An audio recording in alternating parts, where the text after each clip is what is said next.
Hi, everyone. Welcome back to the English Talk Community playlist. I'm Julia, your host, and I'm so glad you're here with me today. If this is your first time listening, I want to say a special welcome. This podcast is for people all around the world who are learning English and want to get better, little by little, day by day, by listening, thinking, and connecting. Here, we believe that learning English doesn't have to be stressful or perfect. It just needs to be consistent, practical, and maybe even fun. Today's episode is about something very powerful.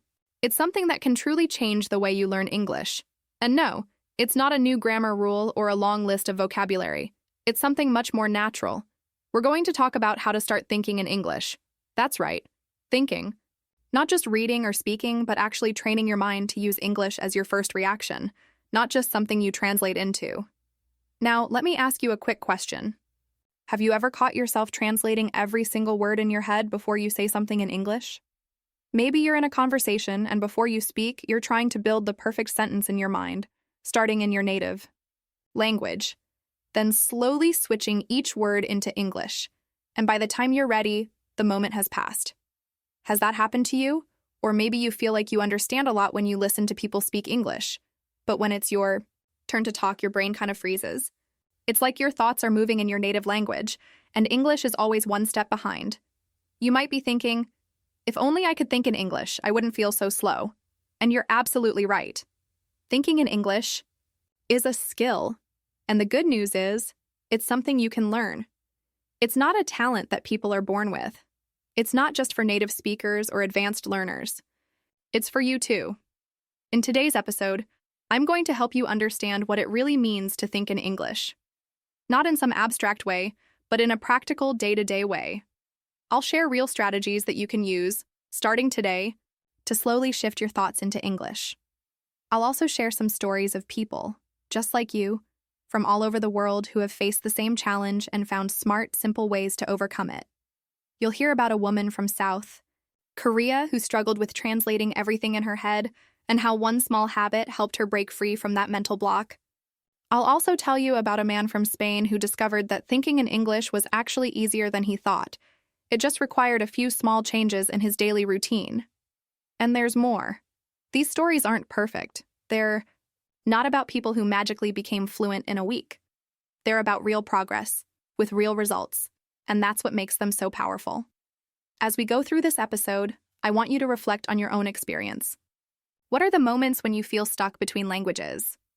What kind of thoughts run through your mind when you're trying to speak English? Are you thinking in full sentences in your native language and then translating them word by word? Or are you able, even just a little, to form some ideas directly in English? These are not questions to make you feel bad. They're here to help you observe your own process. Because the truth is, the more aware you are of how you think, the easier it becomes to make changes. And that's the beauty of this journey. It's not about perfection. It's about progress. So, before we dive into the practical tips, let's take a moment. Wherever you are right now, maybe you're walking to work, cleaning your kitchen, or just relaxing with your headphones on, I want you to pause and try something. Look around you and choose one object you see. Now, in English, try to name it. Then think of one sentence about that object.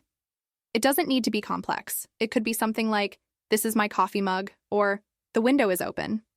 That's already the beginning of thinking in English. We'll be exploring more of that kind of practice throughout the episode, but I wanted to give you a taste of what's coming, because this is not just about theory. This is about action. Tiny, daily actions that can make a big difference over time. Another thing I want you to know is that you're not alone in this. Thinking in a new language is one of the most common challenges English learners face. It doesn't matter if you're from Brazil, Japan, Germany, Turkey, France, or Nigeria. The experience of trying to switch your mind into English is shared by millions of people, and here in this community, we're going to face that challenge together. We'll explore, experiment, and support each other, because that's how real learning happens. So stay with me. In the next part of this episode, I'll break down what thinking in English really looks like in practice. I'll share specific techniques that you can apply right away. And I'll tell you about Yuna, a listener from Seoul, South Korea, who used one simple habit every morning that helped her stop translating in her head.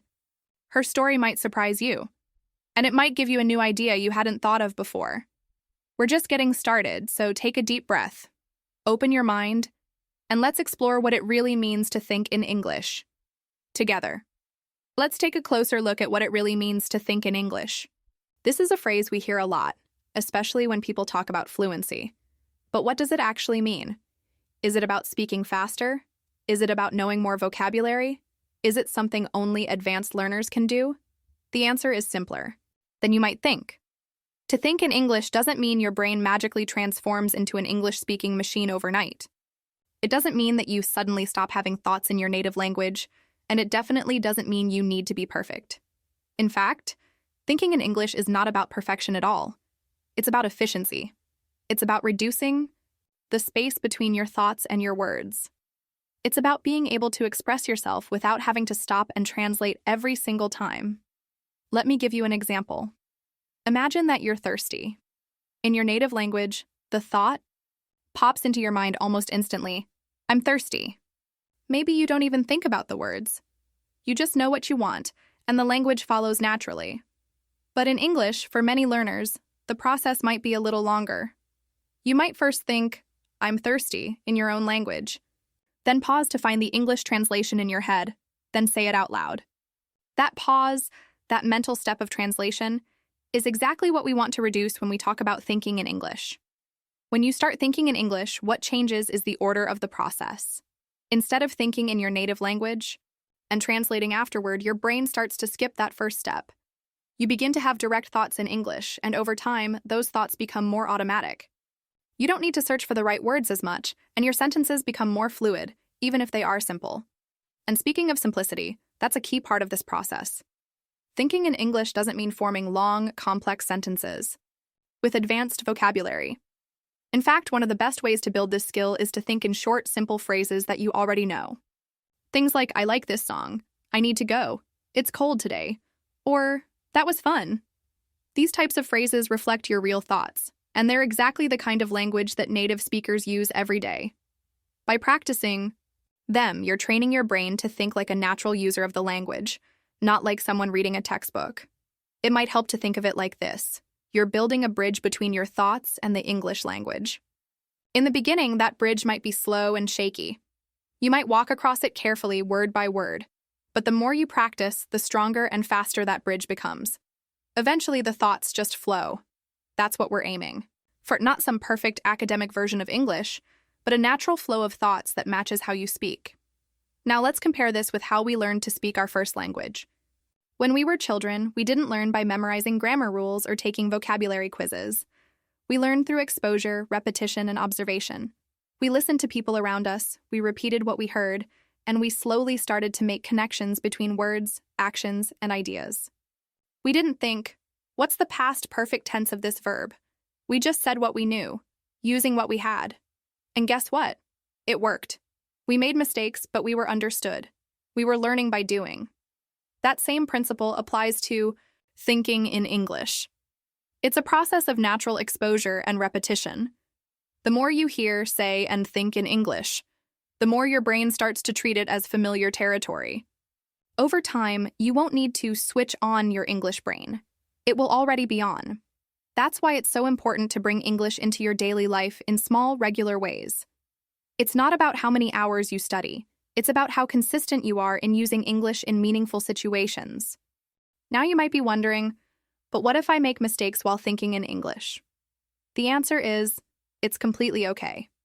Your thoughts are your own, and they're a safe space to experiment. When you think in English, you're not performing for anyone. You're not being tested, you're simply training your brain. Making mistakes is part of that training. In fact, it's how we improve. So if a sentence doesn't come out perfectly or if you forget a word, that's fine. The most important thing is that you're trying. You're building that mental connection between your ideas and the English language, and that's the real goal. Let me give you a simple example from daily life. Imagine you're cooking dinner. You can start by thinking about each action in English. You might say in your mind, I'm cutting the onions, I need some salt. Now I'm boiling the water. These thoughts are small, but they are real. They match what you're doing. They are your thoughts, just in a new language. And that's what makes them powerful. This kind of thinking doesn't need to be constant or forced. You don't need to think in English all day long. That would be exhausting, especially in the beginning. But if you can find just a few minutes Each day to think simple thoughts in English, you're already making progress. The key is consistency, not intensity. 1 or 2 sentences here and there, over time, will lead to big changes. There's also a kind of confidence that comes from being able to think in English. You may not notice it at first, but you'll feel it when you speak. You'll feel more sure of your words. You'll hesitate less.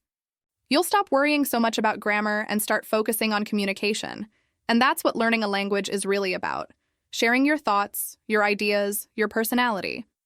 Thinking in English helps you do that more naturally, without the pressure of being perfect. So whenever you hear the phrase think in English, remember this. It doesn't mean speaking fast or using big words. It means building a habit of forming your thoughts directly in English, even if they're short and simple. It's not something that happens overnight, but it does happen, step by step, just like learning to walk, just like learning your first language. And the more you do it, the easier it becomes. Let me tell you a story about someone who went through exactly what many of you might be experiencing right now. Her name is Yuna, and she's from South Korea. She started studying English when she was around 14 years old, which is actually pretty common in her country. In school, she learned grammar, vocabulary, and how to write sentences. She even got good grades. But still, there was always something missing. Whenever Yuna tried to speak English or listen to someone speak, she felt this frustrating delay in her mind. She would hear a word, understand part of it, and then her brain would go into this long process. First, translate the English into Korean, then try to figure out the meaning, then form a response in Korean, and then translate it back into English, before saying it out loud. It was slow, tiring, and honestly, very discouraging. She told me once that it felt like English was never really inside her. It was like a layer she had to put on top of her real thoughts, and that layer was always getting in the way. Even though she had been studying for years, she still didn't feel natural or confident when speaking. And because of that, she avoided conversations. She felt nervous around foreigners, and she rarely raised her hand in English class. Her fear of making mistakes just added to the pressure. But something changed when she was around 22 years old. Yuna had started a new job at a small marketing company in Seoul that occasionally worked with international clients. She wasn't required to speak a lot of English, but every now and then, an email would arrive in English, or a short phone call would happen, and it made her feel anxious every time. She knew she had to do something.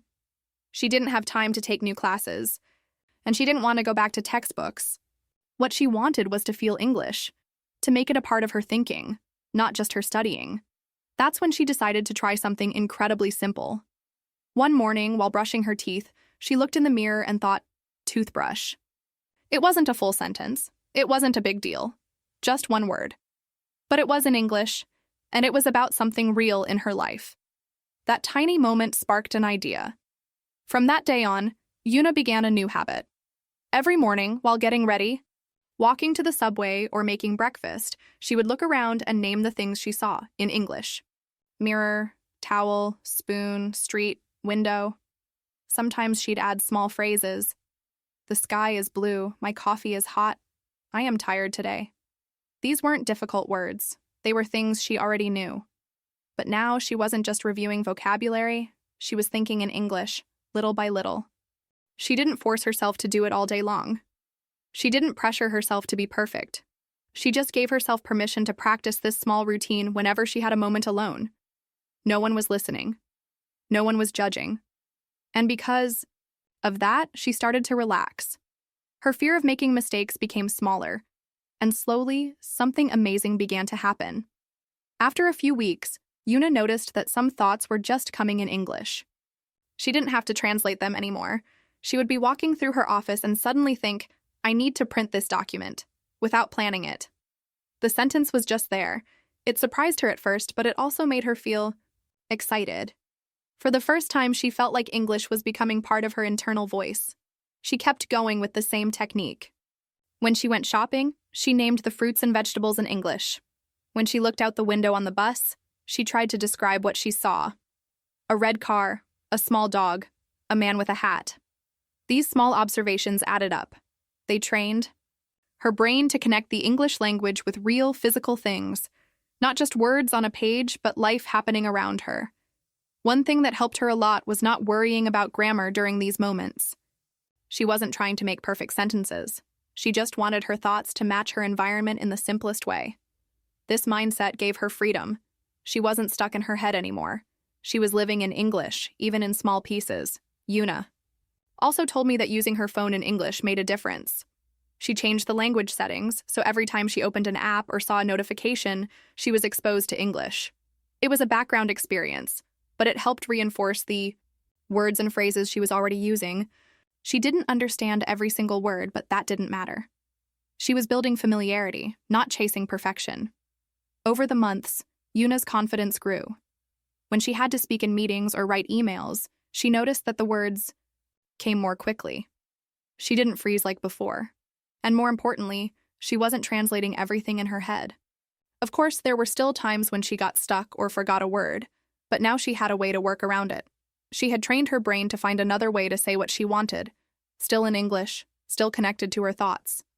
Thinking in English gave Yuna a new sense of control. She felt like she was finally owning the language instead of borrowing it. And it all started with one tiny change, looking at something in her daily life and naming it in English. No pressure, no tests, just one word at a time.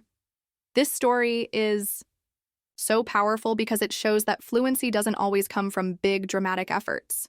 Sometimes it grows quietly through small, consistent actions. Yuna didn't have any special resources. She didn't travel abroad. She just made a choice to change how she interacted with the world around her. And that made all the difference. One of the biggest challenges people face when learning to think in English is the constant pressure to be perfect. It's a silent, heavy weight that so many learners carry without even realizing it. I want to talk to you today about why that pressure, this need to sound exactly like a native speaker, to use perfect grammar, or to avoid any mistakes, is actually holding you back. And more importantly, how letting go of that pressure can completely change the way you learn, speak, and think in English. Let's be honest.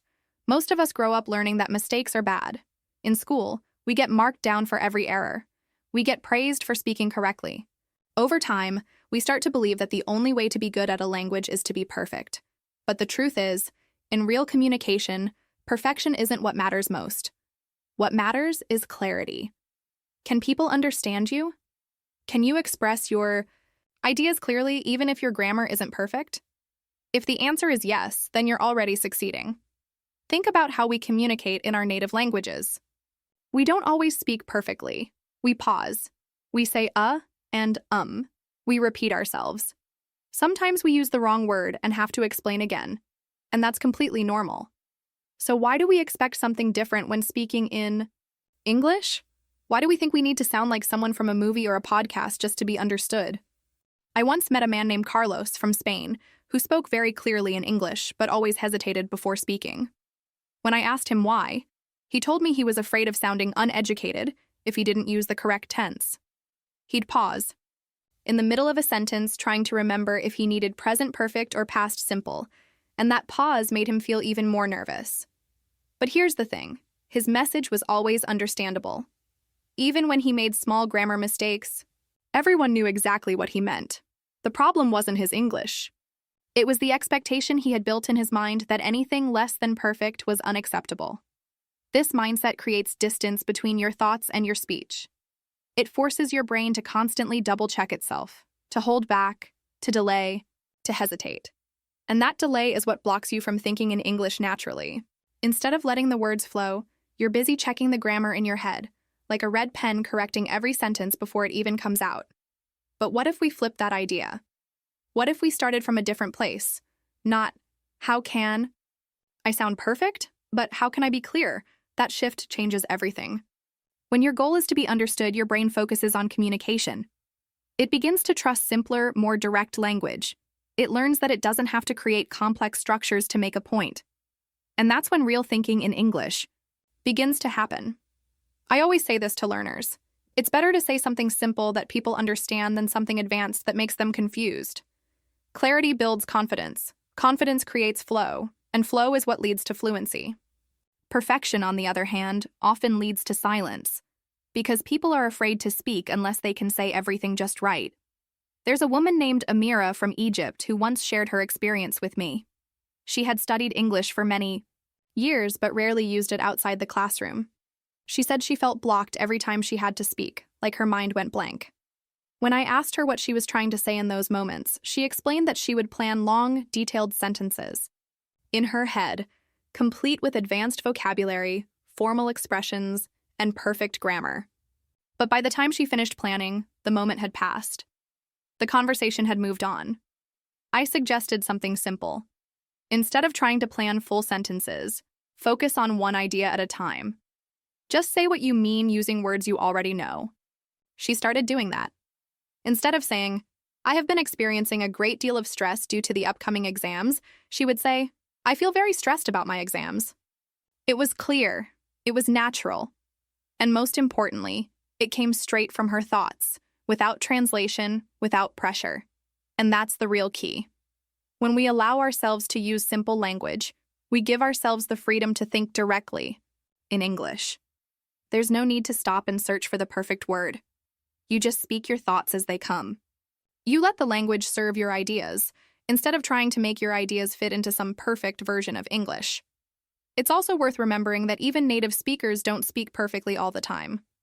I've listened to hundreds of native conversations at work, at home, at restaurants, on public transportation. And let me tell you, they are full of incomplete sentences, grammar slips, informal words, and corrections. What makes those conversations work is not perfection. It's connection. People understand each other because they focus on the message, not the mechanics.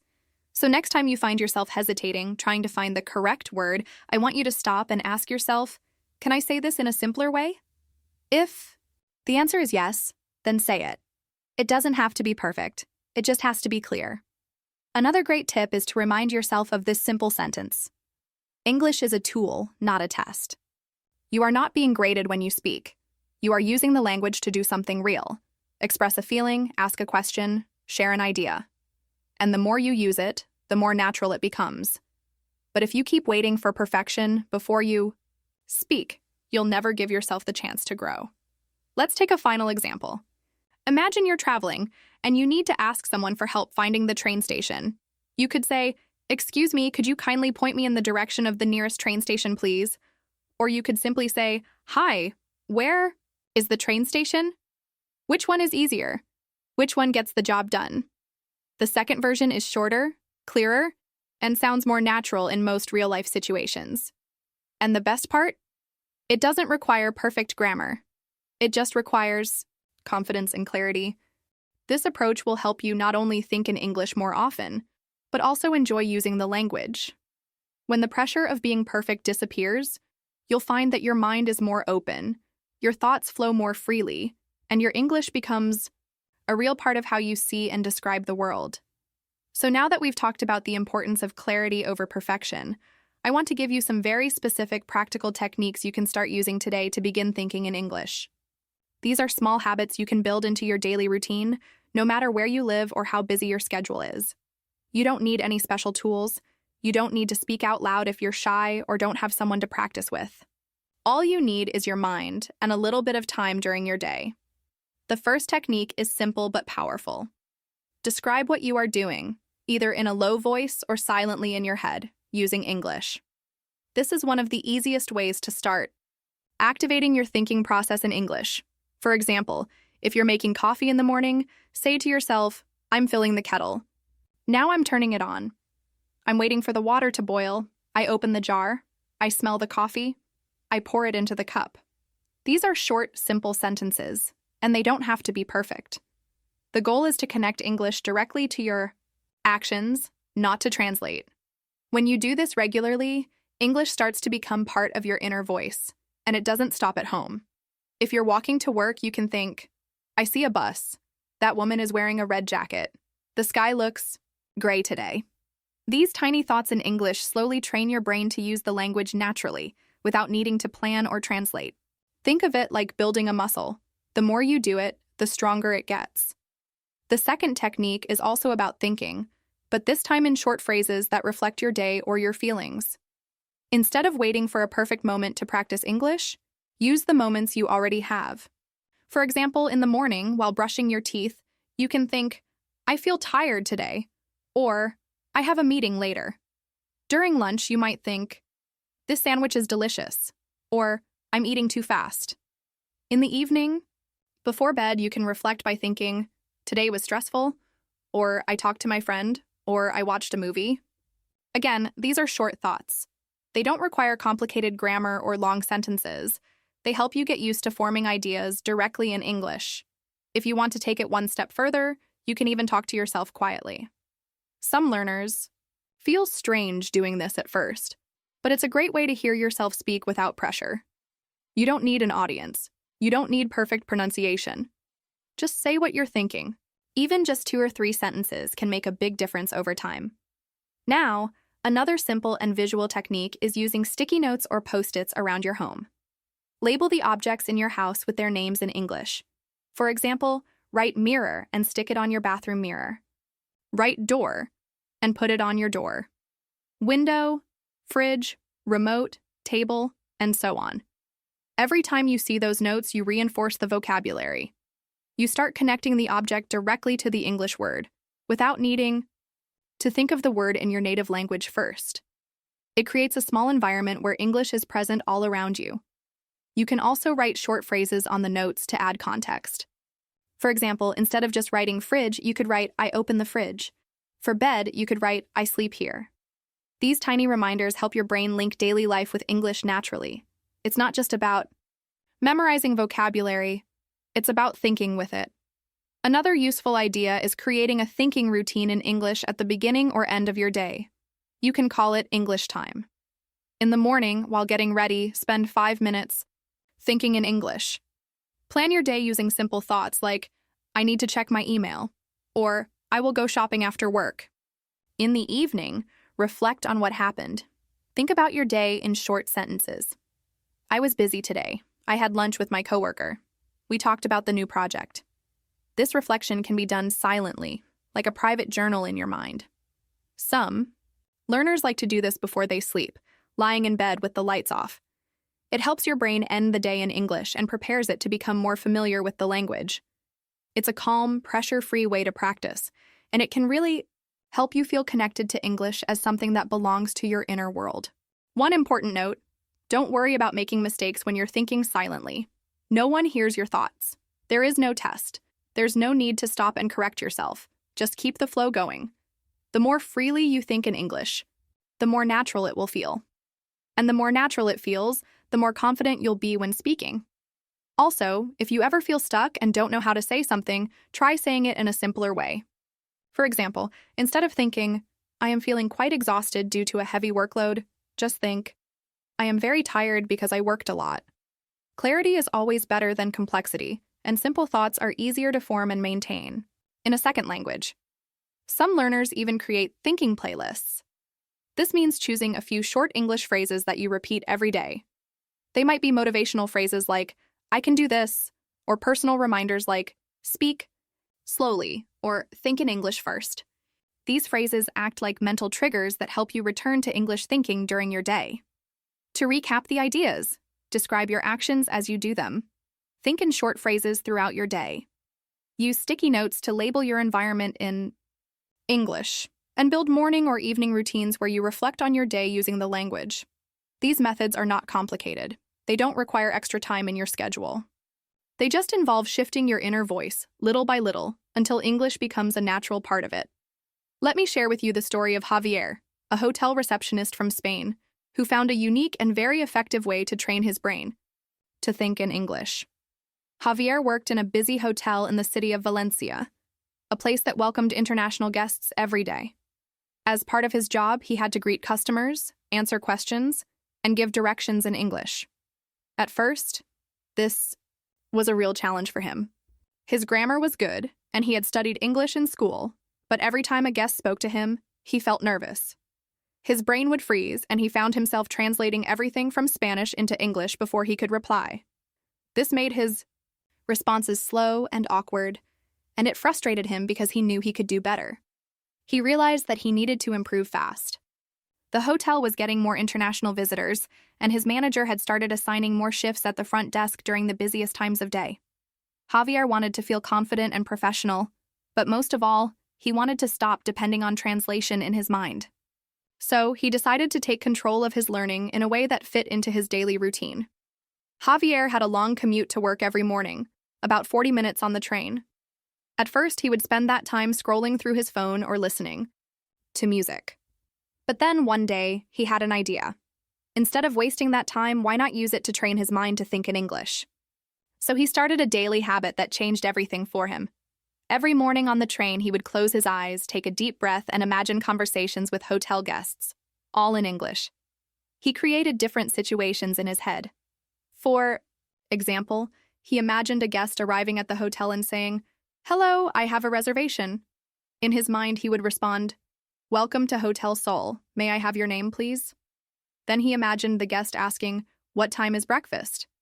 And he would answer, "Breakfast is served from 7 a.m. to 10 a.m. on the ground floor." He would continue these imagined dialogues for the entire train ride, covering everything from giving directions to explaining the Wi-Fi password. What made this practice so effective was that it was completely based on his real life. These were not textbook exercises or random vocabulary lists. He was training his mind to use the exact sentences and phrases he needed at work. Over time, these sentences became automatic. He no longer had to search for the words when a real guest asked him a question. The answer was already in his head, ready to come out in English.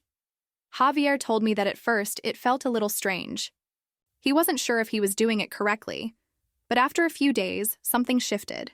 He started to notice that during his actual conversations at the hotel, he wasn't pausing to translate anymore. His answers came more quickly, more naturally. The practice on the train was paying off. His mind had started to associate English directly with real situations. He was no longer thinking in Spanish and translating. He was thinking in English automatically. He even started playing with different versions of the same conversation. For example, instead of always imagining the guest saying, "Where is the elevator?"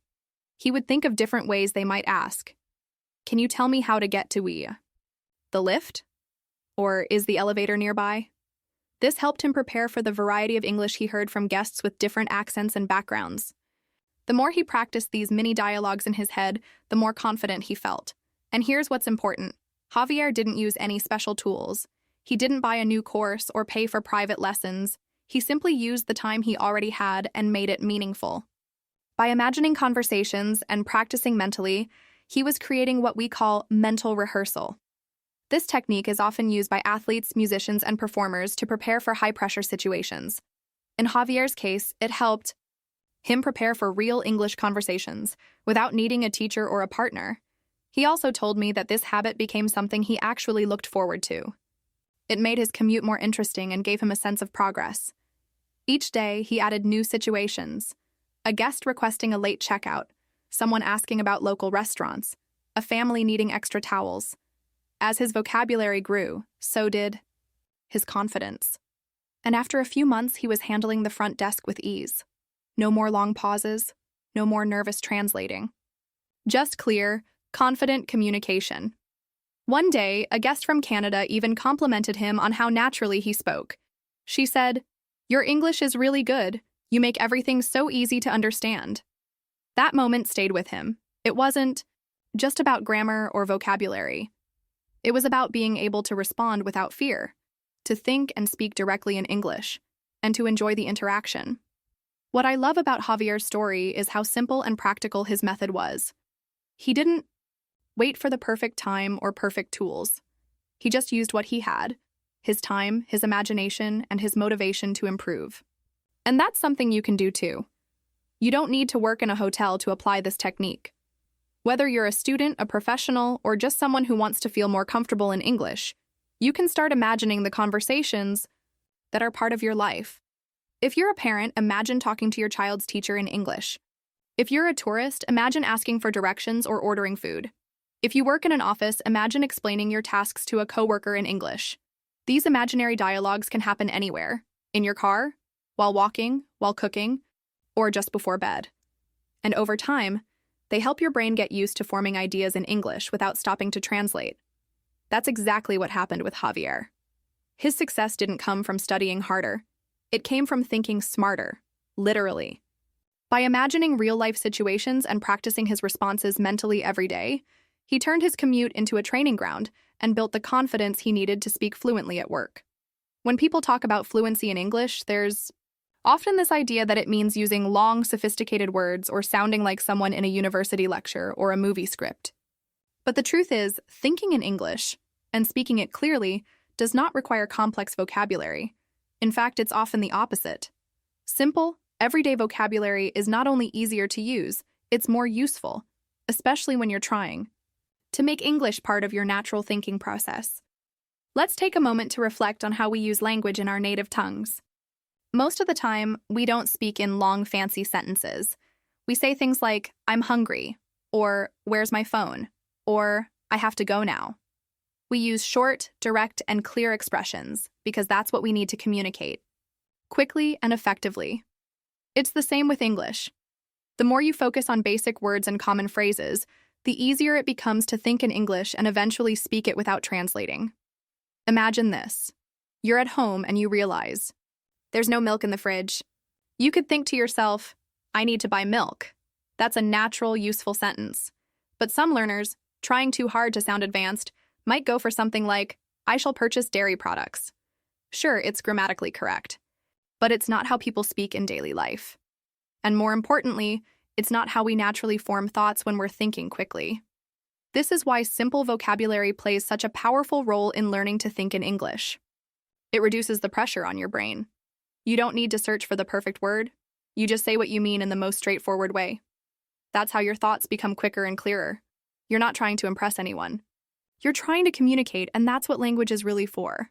A lot of learners make the mistake of focusing too much on academic words or complex grammar structures. They memorize long vocabulary lists with words they'll rarely use in everyday life. Words like commence instead of start or utilize instead of use. While those words are fine in some contexts, they're not helpful when you're trying to think naturally in English. If your brain always has to work overtime to recall fancy words, it slows everything down. And when you're slowed down, you're more likely to switch back to your native language. Think about this. When you're learning to ride a bike, you don't start with tricks or jumps. You start with balance, pedaling, and stopping safely. Learning to think in English works the same way. Start with the basics. Use language that helps you describe your life as it is right now. Let me give you more examples. Instead of thinking, I must endeavor to complete my assignments promptly, think, I need to finish my homework soon. Instead of, I am experiencing a state of fatigue, think, I'm tired. These simple versions are not only easier to remember, they're also easier to say. They flow naturally. You don't have to pause or doubt yourself. That makes a big difference in building confidence. Also, when you use simple vocabulary, it's much easier to think in full sentences rather than isolated words. Many learners spend time memorizing vocabulary, but they don't practice putting those words into context. If you only know the word milk, that's useful. But if you can think, I need to buy milk, or there's no milk in the fridge, you're turning vocabulary into communication. That's the goal. That's how you start thinking directly in English instead of translating. Another great thing about simple vocabulary is that it gives you more flexibility. You can use the same set of basic words in many situations. For example, the word get is incredibly useful. You can say, I need to get a taxi, I got a message, can you get that for me? Or I'm getting hungry. One word, so many uses. You don't need to learn 100 new verbs when you can master just a few and use them in many ways. And this applies across cultures. Whether you're in South Korea, Germany, Brazil, or Morocco, the daily situations you face can usually be described with a small set of common verbs, nouns, and adjectives. The basics are universal: eating, going, doing, feeling, needing. If you can express these clearly, you already have a strong foundation to build on. Now, I know that sometimes learners feel like using simple vocabulary makes them sound childish or less intelligent, but that's not true at all. Think about great communicators, teachers, leaders, even podcast hosts. The best ones don't use big words to sound smart. They use clear words to be understood. And when people understand you, they connect with you. That's what matters most. One helpful exercise is to write down some common things you say during your day, in your native language, and then translate them into English using only simple words. For example, if you say, I'm going to meet my friend for coffee, keep it simple in English, I will meet my friend for coffee. Don't try to change it to, I shall rendezvous with an acquaintance at a cafe establishment. That just makes everything harder than it needs to be. You can also practice thinking in English by focusing on these everyday phrases. In the eye, dine. Morning, think, I'm getting ready. At lunch, think, I'm eating now. At night, I'm tired, time to sleep.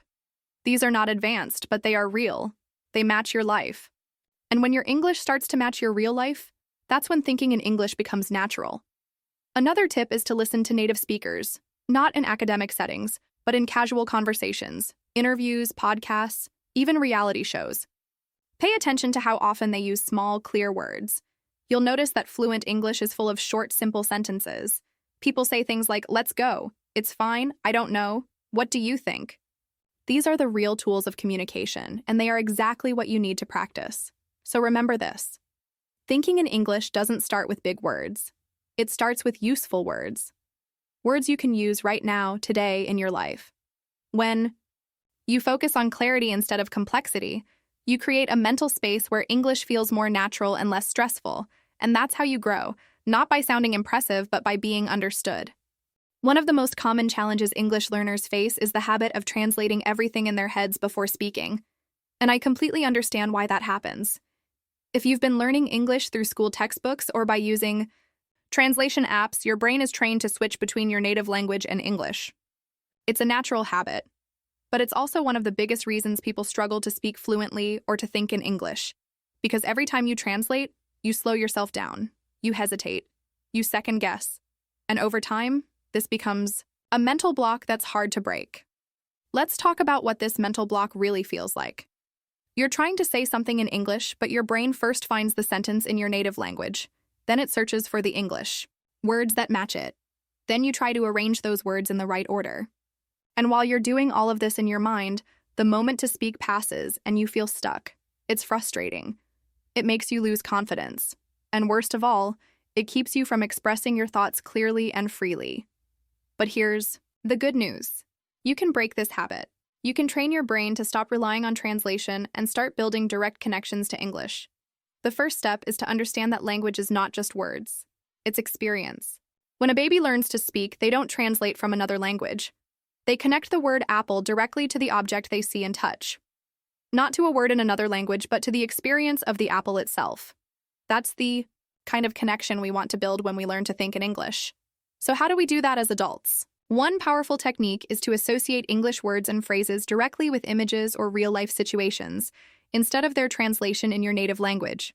For example, if you learn the word chair, don't think of the word in your language. Instead, picture a real chair. Visualize it. Imagine yourself sitting in it. Use the word chair while looking at one. That way, your brain makes a direct link between the English word and the object. That's how you train yourself to think without translating. This also works with actions. Take a phrase like, I'm brushing my teeth. Instead of translating it in your head, just say it while you do it. Look in the mirror, toothbrush in hand, and say, I'm brushing my teeth. Do this regularly, and your brain will start to skip the translation step. It will just know what that phrase means because it's connected to something you do every day. Another helpful trick is to use flashcards with pictures, not translations. You can create these with apps or even on paper. Write the word banana on one side and put a picture of a banana on the other. Don't write the word in your native language. When you see the picture, say the word out loud. Do this often, and it will become automatic. This technique trains your brain to go straight from image to English, and that's exactly what you need to start thinking in the language. You can also do this with sound and environment. Let's say you're outside, and you hear birds. Instead of thinking, that's passero, which is bird in English, skip the first part. Just think bird. Listen to the sound and attach it to the English word. The next time you hear the same sound, your brain won't need to go through your native language first. It will just think bird. It sounds simple, but it's incredibly effective. One of the biggest reasons we translate in our heads is fear. Fear of making mistakes. Fear of not saying things perfectly. So we go back to the language we're comfortable in, hoping to find the right words. But remember, fluency doesn't mean perfection. It means being understood. If you can express what you mean clearly, that's already success. You don't need perfect grammar or fancy vocabulary to stop translating. You just need confidence and practice. To help with that, I often suggest creating a mental environment where English feels safe and familiar. That means surrounding yourself with English as much as possible. Watch shows in English without subtitles. Listen to English music and try to understand the lyrics by context, not by translating every word. Read children's books in English because they use simple vocabulary and clear ideas. All of this helps you absorb the language naturally, the same way a child learns. Another powerful practice is narrating your day in English. You can do this out loud or silently in your head. When you wake up, say, "I'm getting up now." When you eat breakfast, say, "I'm eating cereal." When you walk to school or work, say, "I'm going to work." This builds a habit of thinking in English without translating. You're not preparing complicated sentences. You're just describing what's happening in real time. And because it's about your life, it feels personal. It sticks. And finally, be patient with yourself. Breaking the habit of mental translation doesn't happen overnight. It takes repetition and consistency.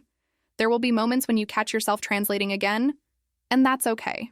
What matters is that you notice it. Because once you're aware, you can pause, try again, and choose to think directly in English. Every time you do that, you're building a stronger connection with the language. You don't need to understand every word to understand a message. And you don't need to translate every sentence to express a thought. You just need to train your brain to connect English with your world. Not your dictionary, not your language app, not your grammar guide, but your world, your life.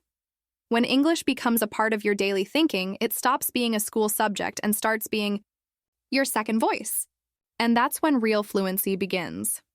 Let me tell you about Hana, a young woman from Japan who faced a very common struggle in her English learning journey. Hana was a university student from Osaka who had been studying English since middle school. Like many learners, she was good at grammar rules and vocabulary quizzes, but when it came time to understand spoken English or speak spontaneously, she froze. Her problem was this: she tried to understand everything word by word. Every sentence had to be perfect in her mind before she could even try to say it. And when she listened to others, she felt lost if she didn't understand every single word. This is something I hear from so many learners. Maybe you felt it too. You listen to a movie or a podcast, and your brain immediately starts searching for the meaning of each word. If one word doesn't make sense, everything feels confusing. That's exactly what Hana experienced. She would pause videos constantly, rewind over and over, and get frustrated when she couldn't translate every sentence perfectly.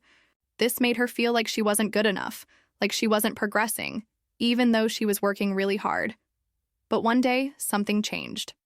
Hana was watching a scene from a sitcom where two friends were in a coffee shop talking about their weekend. Instead of stopping to look up the meaning of every single word, she decided to try something different. She turned on the English subtitles, not subtitles in Japanese, and just watched. Her goal wasn't to understand every word anymore. It was to follow the story, the tone, the expressions, and to her surprise, she started understanding the general idea. She noticed facial expressions, gestures, and voice changes that helped her figure out what was going on. Even when she didn't understand a phrase, she could guess it from the context. That small change made a huge difference. Hana realized that she didn't need to translate every word. What she needed was to connect with the meaning, the feeling, the situation. That was the beginning of a new habit. From then on, Hana made a commitment to watch short videos with English subtitles every day, not to study but to experience English. She started with simple clips, like vlogs about morning routines or how-to videos about cooking or skincare. She picked topics she liked, things she was naturally curious about. Over time, Hana began doing something even more powerful. Before, the characters in a video would speak. She'd try to guess what they might say next. She didn't worry about being correct. She just played with the language in her mind. For example, if a character opened the door and saw a surprise party, Hana would think, maybe she will say, "What's going on?" or "Is this for me?" Sometimes she was right, sometimes she wasn't. But the goal was to think in English before the character spoke.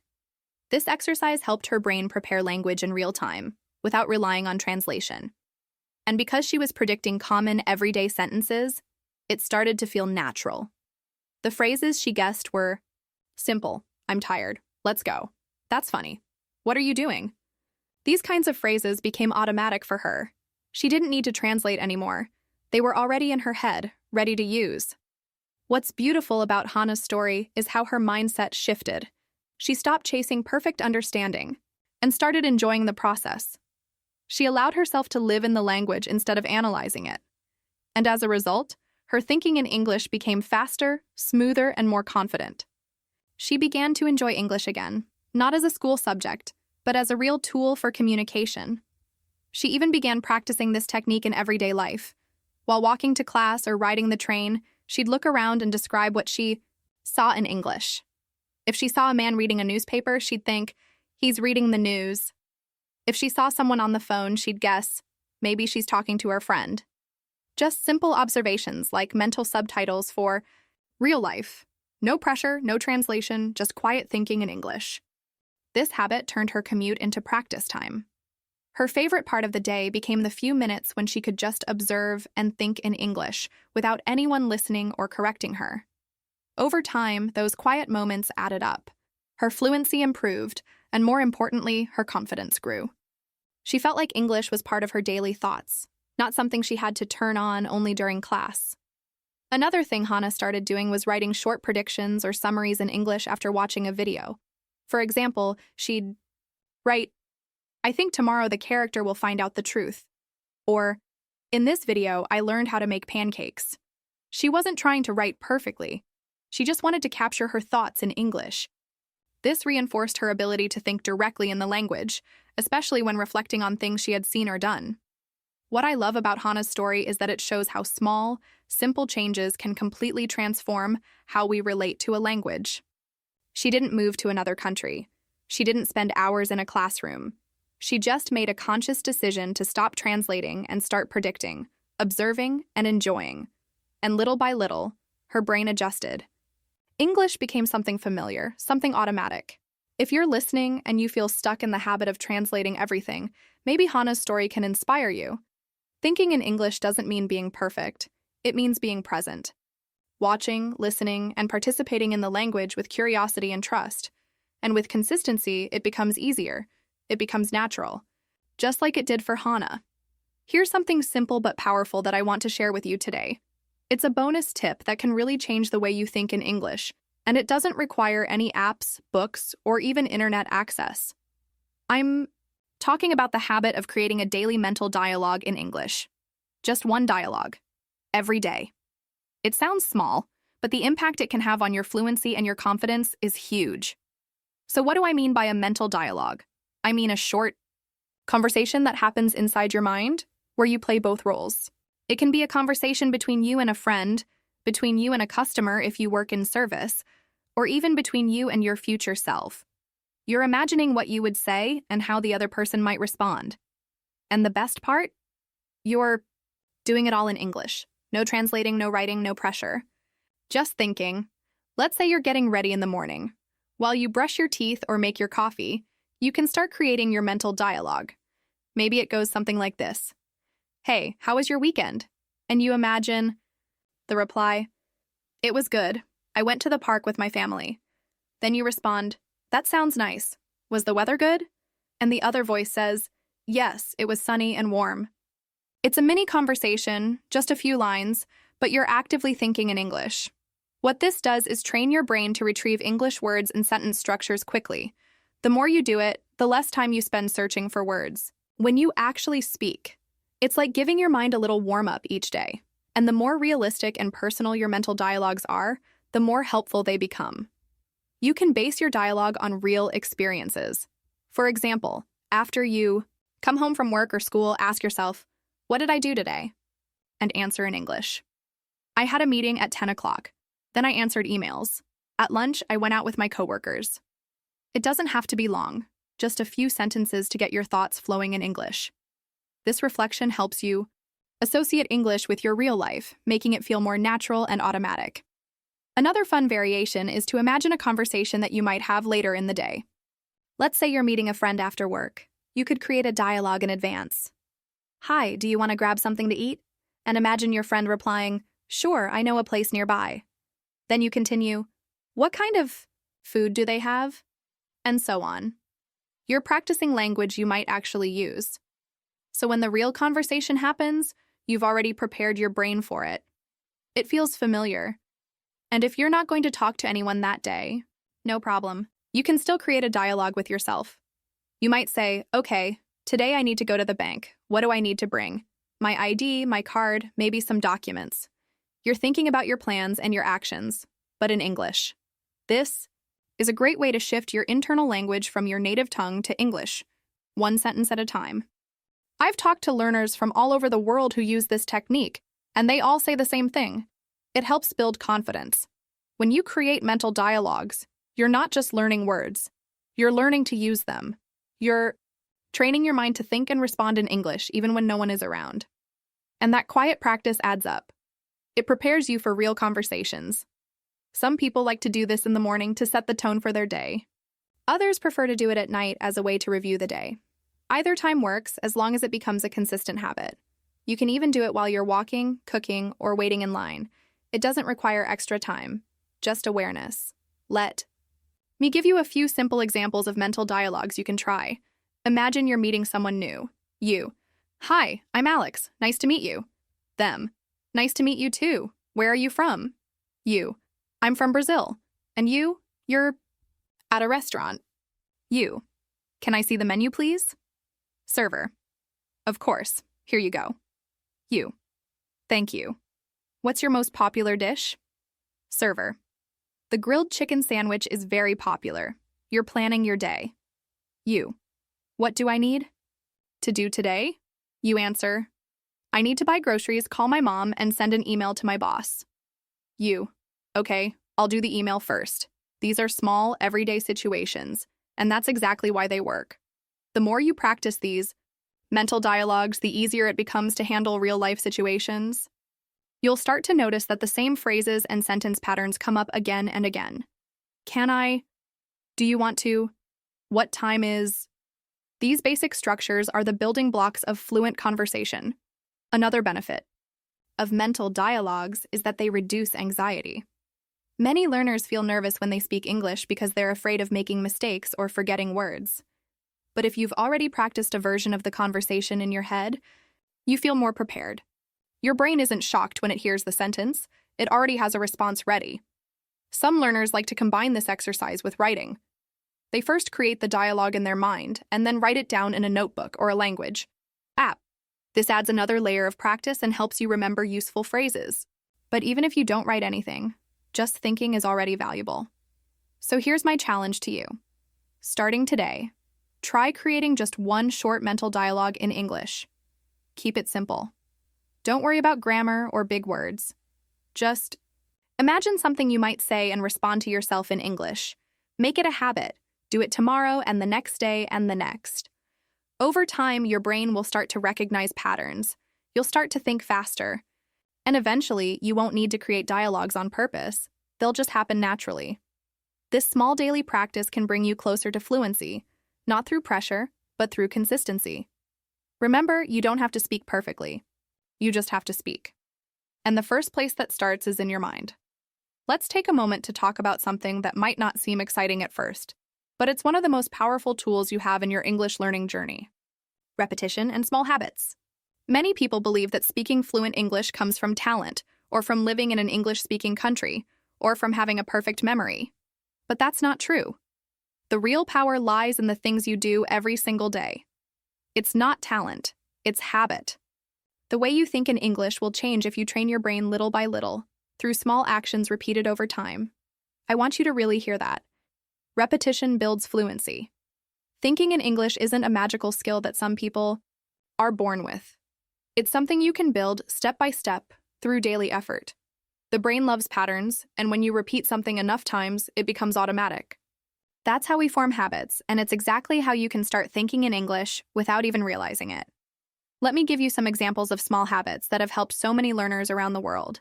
One of the simplest is talking to yourself in the mirror. I know it sounds a little strange at first, but it works. When you look at yourself and speak English out loud, you start getting used to your voice in the language. You build a connection between what you think and what you say. You might start with just a sentence. I look tired today. Or, I have a lot to do. Over time, your sentences get longer. You might say, I'm going to the supermarket. After work, or I need to clean the kitchen tonight. It becomes a natural part of your daily routine. And because it's just you and your reflection, there's no pressure. No one is judging you. It's a safe space to practice. Another powerful habit is listening and repeating. This means choosing simple, everyday phrases. Things like, what time is it? How much does it cost? I don't understand. And repeating them out loud several times a day. You can listen to podcasts, short videos, or audio clips, and instead of just hearing the words, you pause and repeat them. Focus on the rhythm, the stress, the flow of the sentence. The more you repeat, the more those sentences become part of your internal vocabulary. And once they live inside your brain, you can access them whenever you need them, without stopping to translate. Here's something many learners do that makes a real difference. They start writing their to-do lists in English, just simple lists. Nothing complicated. Instead of writing comprar pão or ligar para o dentista in your native language, you write buy bread and call the dentist. These tiny changes might seem small, but they train your brain to connect your daily life with English. And because you look at your to-do list multiple times during the day, that vocabulary gets reinforced over and over again. Think about brushing your teeth. You do it every day, maybe twice a day. You don't even think about it anymore. It's automatic. That's the kind of relationship you want with English. You want it to be part of your normal day, not something extra or difficult. And the only way to get there is with small, consistent actions. Some learners I've worked with create a repetition routine. Every morning, they start their day by listening to one simple audio clip in English, repeating the phrases out loud. Then they name the objects around them in English. This is my phone. This is my cup. That's my bag. At night, they spend 2 minutes writing a few sentences about their day in English. That's it. Maybe 10 minutes total. But they do it every day. And after a few weeks, they start to notice something. Their thoughts come faster. They don't reach for translations as often. They begin to think in English. Not all the time, but enough to feel the change. I want to emphasize something very important here. You don't need to do these things perfectly. You don't need to repeat a phrase 10 times exactly. You don't need to have the best pronunciation in the world. What matters is consistency. It's about training your brain through exposure and use. It's about creating a routine that's simple enough that you can actually stick with it, even on busy days. And if you ever feel frustrated, remember that every time you repeat a phrase, every time you speak to yourself in English, you're moving forward. You might not see the results immediately, but change is happening. Your brain is learning. It's connecting English to your thoughts, your actions, and your emotions. And that's how real fluency starts to grow. Some learners like to track their habits to stay motivated. You can use a notebook or an app and simply check off each time you do your practice. Maybe today you repeated 5 phrases, or wrote your grocery list in English, or spoke to yourself in the mirror for 1 minute. That's a win. These little wins add up. They become part of your identity. You begin to see yourself not just as a learner, but as a speaker of English. There's one more thing I want to share. Many learners say that they start feeling more comfortable when they hear the same phrases over and over again. That's the power of repetition. When your brain becomes familiar with certain expressions, it doesn't need to work so hard. That's why it's okay to use the same structures again and again. Phrases like, I'm going to, or can I have, or I need to, become tools you can use in many situations. And because they feel natural, you start to think with them. So even if you only have 5 minutes a day, use those 5 minutes. Choose one small habit and repeat it daily. Whether it's talking to yourself, repeating audio phrases, or writing lists, you are building the mental muscles needed to think in English. These aren't shortcuts or tricks. They are real strategies used by learners everywhere, and they work because they are simple, practical, and consistent. Let me tell you about Elias. Elias is from Germany. He's an engineer, smart, focused, and passionate about his work. His job often requires him to travel to other countries, attend international conferences, and collaborate with teams from around the world. And as you can probably imagine, English is the main language used in these professional environments. For a long time, Elias had a problem that many of you might relate to. He understood English well. He could read reports, watch presentations, even follow conversations. But when it was time for him to speak, he froze. It wasn't because he didn't know the words. Elias had studied English for years. He had passed exams, taken courses, and even read technical documentation in English. The issue was mental. Whenever he needed to speak, his brain seemed to get stuck. He would try to translate from German in his head. He would search for the perfect word. And while doing all of that, the moment would pass. The conversation would move on. He missed chances to contribute ideas, and more than once he left meetings feeling frustrated and silent. Elias realized that if he wanted to feel confident speaking English in his field, he needed to change the way he was practicing. Traditional study wasn't enough anymore. He needed to bring English into his everyday life, not just as a language he studied, but as a language he lived. That was the turning point. One evening, while scrolling through a podcast, he heard a simple piece of advice. Narrate your actions in English as you go through your daily routine. It seemed too simple, but something about it stuck with him. So the next morning, Elias decided to try it. As he got out of bed, he said quietly to himself, "I'm getting up now." As he walked to the kitchen, he said, "I'm going to make coffee." He opened the fridge and added, "I need milk." Every small action came with a sentence. He wasn't speaking loudly. It wasn't a performance. He was simply thinking in English and softly speaking the words out loud. At first, it felt strange. Elias wasn't used to speaking to himself like that, but he kept going. While brushing his teeth, "I'm brushing my teeth." While getting dressed, "I'm wearing a blue shirt today." While checking his emails, "I need to reply to this message." What started as an experiment quickly turned into a routine. Elias found that this method had a surprising effect on his confidence. Because he was using English to describe real things he was doing, the words started to come more naturally. He wasn't translating anymore. He was simply thinking in English. This daily narration helped Elias in several ways. First, it reduced the pressure. He wasn't speaking in front of others. There were no mistakes to be judged, no fear of sounding silly. It was just him and his routine. Second, it created strong mental connections between words and actions. The word coffee wasn't just vocabulary anymore. It was connected to his hand reaching for the mug, to the smell of the drink, to the act of pouring water. The phrase, "I'm going to work," wasn't just grammar. It was part of his real experience. And because these sentences were simple, he repeated them every day. That repetition made them automatic. Soon, Elias noticed that in meetings, when he needed to speak, his brain was faster. He didn't stop to translate. The sentence, "I need to update the design," came naturally. Or, "We should test this. Solution next week."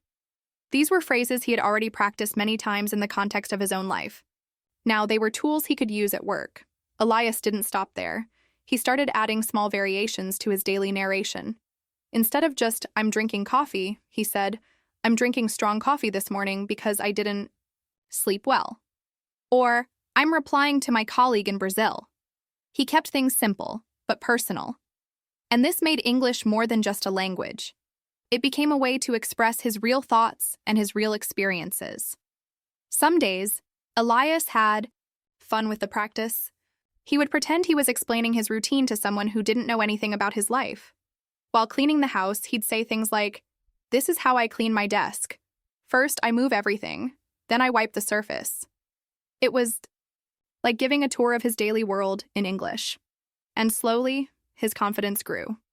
After a few months, Elias went on another business trip. He noticed something different. At the hotel, checking in felt easy. At the conference during coffee breaks, he joined conversations naturally.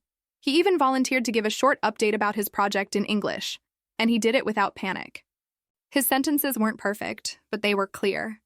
He spoke without freezing, and he finally felt like the English he had studied for so long was becoming part of how he thought. This transformation didn't happen overnight. It wasn't magic. It was the result of small daily actions, speaking to himself, narrating his life, repeating the same kinds of sentences again and again in real context. And it worked because it was consistent, because it connected English to things he actually cared about.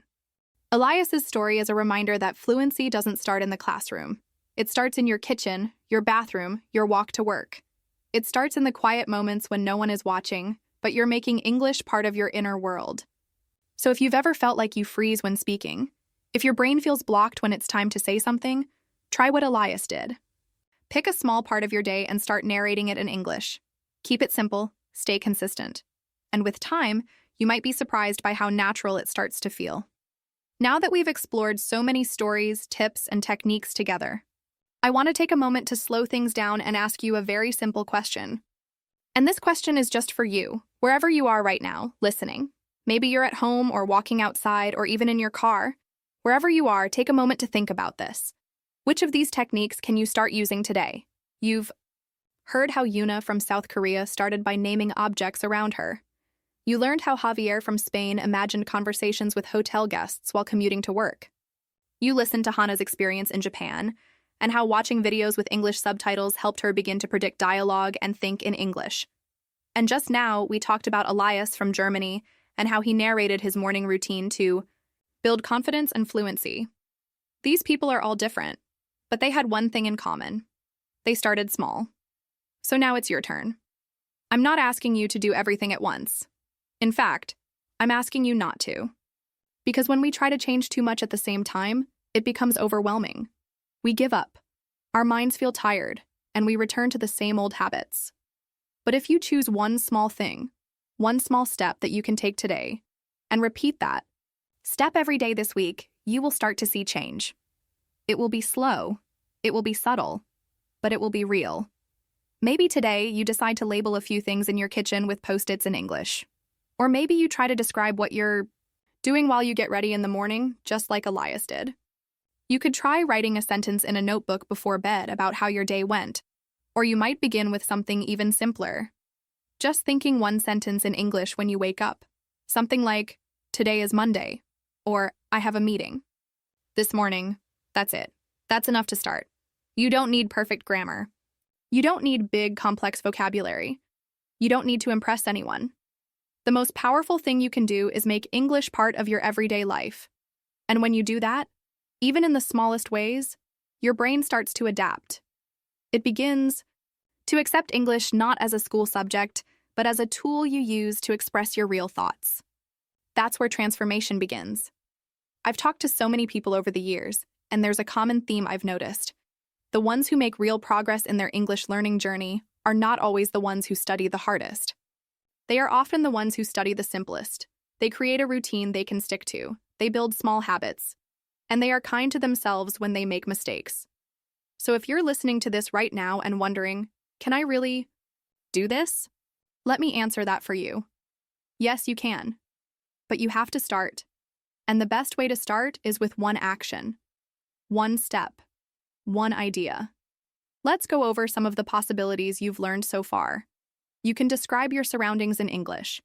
You can think in short sentences about your day. You can watch videos with English subtitles and try to predict the next line. You can write down your to-do list in English. You can have a small mental conversation with yourself when you're on the bus or when you're brushing your teeth. You can even talk to yourself in the mirror. None of these require extra time. You don't need a classroom or a teacher or a textbook. You just need to commit to a little bit of practice every day. And now I want to invite you to do just that. Choose one, not two, not three, just one. What's the one thing you feel you can do today and continue for the next 7 days? Maybe you're already thinking about it. If not, take a moment now to reflect. The technique doesn't need to be perfect. It just needs to feel doable. And then once you've chosen it, make a small promise to yourself. Say it quietly, or write it down. This week, I will do this one thing in English every day. It might be something that takes only 1 minute. And that's okay. 1 minute of real focused practice is better than 1 hour of study that you never actually start. I know life can be busy. You might have work, studies, family, or other responsibilities. But even in a busy life, there are small moments you can claim for yourself. When you're making coffee, when you're tying your shoes, when you're washing the dishes. These are golden opportunities to train your mind to think in English. You don't need more time. You just need a new habit. And the beautiful thing about habits is that they grow. A 1-minute practice becomes 2, 2 becomes 5. Before you know it, English is no longer something you have to remember to study. It becomes something you live. You've made it this far in the episode, and that already shows your dedication. You're here because you care. You want to improve. You want to feel comfortable and confident speaking English. And that means you already have the most important part: motivation. Now you just need to combine that motivation with action. And not big action, just consistent, daily, small action. Let me ask you one more time, just like I did at the beginning of this topic. Which of these techniques can you start today? Don't overthink it. Pick one that feels light. Pick one that feels interesting. And most of all, pick one that feels possible. That's the way we build progress in a way that lasts. Slowly, steadily, gently. Thank you so much for being here with me today. Whether this is your very first time listening or you've been part of this journey for a while now, I want you to know how much it means that you chose to spend this time with the English Talk Community playlist. Every episode we create is made with one clear mission in mind: to help English become part of your real, everyday life. Not something distant, not something locked in a textbook, not something that only lives in exams or grammar lessons, but something you can actually use and feel confident using. I hope today's episode helped you understand, in a simple and practical way, how thinking in English isn't something magical or mysterious. It's a skill you can build, step by step, moment by moment, thought by thought. Whether you connected more with Yuna's story or Javier's, or maybe you saw yourself in Elias or Hana, the important thing is that you heard something real. These stories aren't about perfection. They're about progress. They're about real people with real struggles and how they found small ways to create big changes in their English fluency. Maybe while you were listening, a memory came up. A moment when you got stuck trying to translate something in your head. Or maybe a time when you wanted to speak but couldn't find the right words fast enough. That's completely normal. And it doesn't mean you're bad at English. It means you're learning. You're moving forward. And I want to remind you that every step you take, even the smallest ones, are worth celebrating. Our community is full of people just like you, from every corner of the world. People who have decided that English is a bridge, not a barrier. A bridge to new ideas, to new people, to new experiences. And if you're here right now, it means you're building that bridge. So I want to invite you to keep going, keep exploring, keep trying. Don't stop when it gets hard. Don't stop when it feels slow. Because fluency isn't about speaking fast. It's about speaking freely. It's about understanding and being understood. And that kind of fluency comes from using the language with courage, not perfection. I also want to encourage you to connect with us beyond this episode. One of the best parts of the English Talk Community playlist is that it's exactly what the name says: a community. A place where you don't have to feel alone in your learning. You can share your stories, your challenges, your questions. You can tell us which technique you're trying this week, or how a certain story made you feel. You can even tell us what topics you'd love to hear in future episodes. This podcast isn't just for you, it's also shaped by you, and your voice matters. If you enjoyed this episode and found something helpful in it, I'd love for you to follow the podcast so you don't miss what's coming next. We've got more stories, more tips, and more practical guidance on the way. Every episode is designed to give you tools you can use right away, and real-life examples to remind you that yes, you can do this. English doesn't have to be something you only study.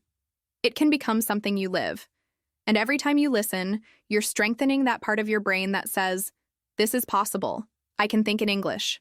I can speak in English. You can also help grow this community by sharing the podcast with someone you know who's learning English. Maybe it's a friend, a coworker, a family member, or even someone you met online. Learning is always better when we do it together. And if just one person finds encouragement from this because you shared it, that's already a big win. If you're active on social media, tag us or send us a message to let us know how your English journey is going. Tell us what you're practicing. Tell us your wins, your struggles, your routines. We love hearing from you. It keeps us inspired to keep creating these episodes and staying connected through this incredible global language. Before we wrap up, I want to say again, thank you. Thank you for showing up today, for choosing to listen, for choosing to believe in your own ability to grow. Language is one of the most human things we have, and learning a new one opens doors not just in the world, but inside ourselves. The fact that you're on this path says something about you. It says that you're curious, open, and brave enough to learn in a way that really matters. And don't forget, this isn't the end. There's always more to explore, more to practice, more to learn. So I hope you'll join me for the next episode. We'll continue with more inspiring stories, more helpful strategies, and more support as you build your English fluency step by step. Remember, it's not about being perfect. It's about being present. It's about being consistent. And most of all, it's about enjoying the journey along the way. So whenever you're ready, come back. We'll be here. Until then, keep practicing, keep believing, and keep speaking.